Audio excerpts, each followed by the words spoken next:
हलचल TV network और आप देख रहे हैं हलचल टीवी न्यूज। हर हलचल पर नजर, हर हलचल की खबर। नमस्कार दर्शक मित्रों, हलचल टीवी न्यूज में आपનું હાર્દિક સ્વાગત છે।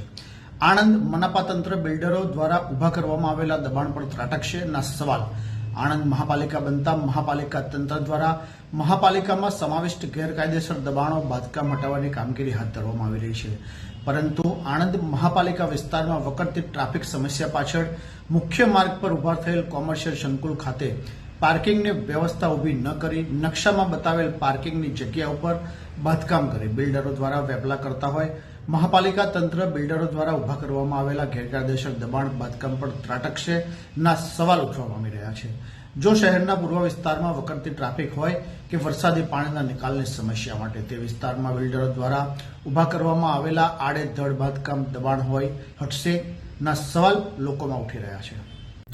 આણંદ મનપા તંત્ર દ્વારા વલ્લભ વિદ્યાનગરમાં મહાદેવ ખાડા વિસ્તારમાંથી 50 જેટલા કાચા પાકા અનધિકૃત દબાણો દૂર કરાયા। મનપામાં સમાવિષ્ટ વિવિધ વિસ્તારોમાંથી અનધિકૃત દબાણો તબક્કાવાર હટાવવામાં આવશે તેવું તંત્ર દ્વારા જણાવવામાં આવ્યું। આણંદ મહાનગરપાલિકા તંત્ર દ્વારા આજે મનપામાં સમાવિષ્ટ વલ્લભ વિદ્યાનગરમાં મહાદેવ ખાડા વિસ્તારમાંથી રસ્તા પરના અનધિકૃત 50 જેટલા કાચા પાકા ગેરકાયદેસર દબાણો દૂર કરવામાં આવ્યા છે। આણંદ મહાનગરપાલિકા દ્વારા મ્યુનિસિપલ કમિશનર શ્રી મિલિંદ બાફનાના માર્ગદર્શન હેઠળ આણંદ મહાનગરપાલિકામાં સામેલ વિવિધ વિસ્તારોમાંથી રસ્તા પરના અને ટ્રાફિકને અડચણરૂપ દબાણો દૂર કરવામાં આવી રહ્યા છે। મનપા દ્વારા હાલમાં જાહેર માર્ગો પરના અનધિકૃત દબાણો પણ દૂર કરવાની કામગીરીને પ્રાથમિકતા આપવામાં આવી રહી છે। નાયબ મ્યુનિસિપલ કમિશનર શ્રી નીલાક્ષ મકવાણાએ જણાવ્યું હતું કે વલ્લભ વિદ્યાનગરમાં મહાદેવ ખાડા વિસ્તારમાં 50 જેટલા કાચા પાકા અનધિકૃત દબાણો દૂર કરવામાં આવ્યા છે। મનપા તંત્ર દ્વારા દબાણકર્તાઓને અગાઉ નોટિસ પણ પાઠવવામાં આવી હોવા છતાં દબાણો દૂર કરવામાં આવ્યા ન હતા। મનપા તંત્ર દ્વારા આજે પોલીસ બંદોબસ્ત સાથે આ દબાણો દૂર કરવામાં આવી રહ્યા છે।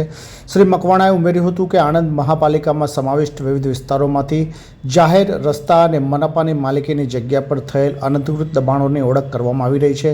આ કામગીરી માટે મનપા દ્વારા ખાસ ટીમનું પણ ગઠન કરવામાં આવ્યું છે। આવા ગેરકાયદેસર દબાણો હટાવવાની કામગીરી તબક્કાવાર કરવામાં આવશે તેમ તેમણે ઉમેર્યું હતું। હું નીલાક્ષ મકવાણા ત્યારે નાયબ મ્યુનિસિપલ કમિશનર આણંદ ખાતે ફરજ બજાવીએ છીએ।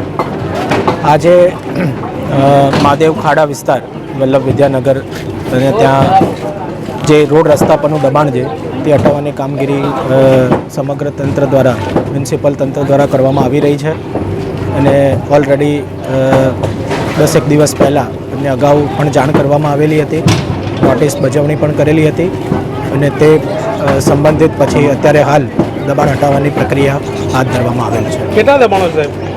દબાણો બસ આ રોડ રસ્તા પરના ગણો તો આશરે 50 ઘરો જેવું થાય છે આશરે, અને એની અંદર ખાસ જે કોર્પોરેશનની હસ્તકના જે રોડ છે એ દબાણને હટાવવાની કામગીરી કરવામાં આવી રહી છે। સર, વિદ્યાનગરમાં ઘણા બધા કોમ્પ્લેક્સ એવા છે તેમાં દાદર પર બહાર કાઢેલા છે, પાર્કિંગની જગ્યા નથી, પાર્કિંગ સ્પેસમાં શેડ બનાવીને દુકાનો બહાર લાવી દીધી છે, શું એની માટે એકચ્યુઅલી એની અંદર એટલે 1 to 1 બધી વસ્તુને આઈડેન્ટિફાઈ કરી રહ્યા છે, એક ટીમ બની રહી છે અને એની અંદર એ દરેક દબાણો જે પણ ટાઉન પ્લાનિંગ એક્ટ કે જીપીએમસી એક્ટના વિરુદ્ધમાં હશે તો એ સમગ્ર દબાણો ઉપર નોટિસ આપીને કાર્યવાહી આગળની તબક્કે હાથ ધરવામાં આવે। દબાણોની લારીઓ હટાવવામાં પુનઃસ્થાપિત થઈ ગઈ છે એના માટે ફરીથી હવે દંડની સિસ્ટમ પણ ગોઠવીશું જેથી કરીને એ પ્રકારે ના થાય, અને સૌ લોકોને પણ અપીલ છે કે આની અંદર જે આપણે જે આણંદને એક ક્લીન સિટી અને એક ડેવલપમેન્ટ થાય એ પ્રકારે જે કરી રહ્યા છે અમે સાથ સહકાર આપીએ। Thank you. મારું નામ વલ્લભ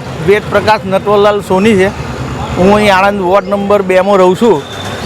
વિદ્યાનગરમાં દબાણો હટાવવાની કાર્યવાહી છેલ્લા કેટલા ટાઈમથી ચાલુ છે, એ સારું કામ છે, પણ આમાં કેવું છે કે ગરીબોના જે તમે ઉઠાવો છો તો અમીરોનો જે છાપરો બહાર કાઢેલો છે કે જે પૈસાવાળા છે, અમુકે એલઈડી લગાવી છે, અમુકે દાદરા બહાર લગાડ્યા છે, એ દાદરા બીયુમાં પાસ કર્યા કે પૈસા લઈને પાસ કર્યા, પણ જે દાદરા બી કાઢવા જોઈએ, કારણ કે દાદરાવાળી જગ્યાથી એમને એક દુકાન ઓછી થાય, એક દુકાનના પૈસા જે એમને મળ્યા તો એની માટે તમે શું કાર્યવાહી કરો છો એ હવે અમારે જોવાનું રહેશે। મિલિંદ બાપના કમિશનર સાહેબે બહુ સારું કામ કર્યું છે, પણ થોડું આમાં નોંધપાત્ર નોંધ લે એવી મારી એમને વિનંતી છે। આ લારીઓનું પાછી આવી ગઈ છે એનું શું કહેશો? લારીઓમાં એવું થયું કે લારીઓ બંધ કરી હતી ને પછી ચાલુ થઈ ગઈ, પણ મેસેજ આવ્યો એટલે આજે લારીઓ એમને ખબર પડી કે નગરપાલિકાવાળા આવવાના છે, મહાનગરપાલિકાવાળા, એટલે એ લોકોએ લારીઓ હટાવી લીધી અહીંથી. તમને શું લાગે કે વાલાદારની નીતિ કરે છે? 100% ચાલે છે ને. અમીરોને છે ને ગરીબોને આ કાઢી મેલે છે એવું. ये है हलचल टीवी नेटवर्क और आप देख रहे हैं हलचल टीवी न्यूज। हर हलचल पर नजर, हर हलचल की खबर।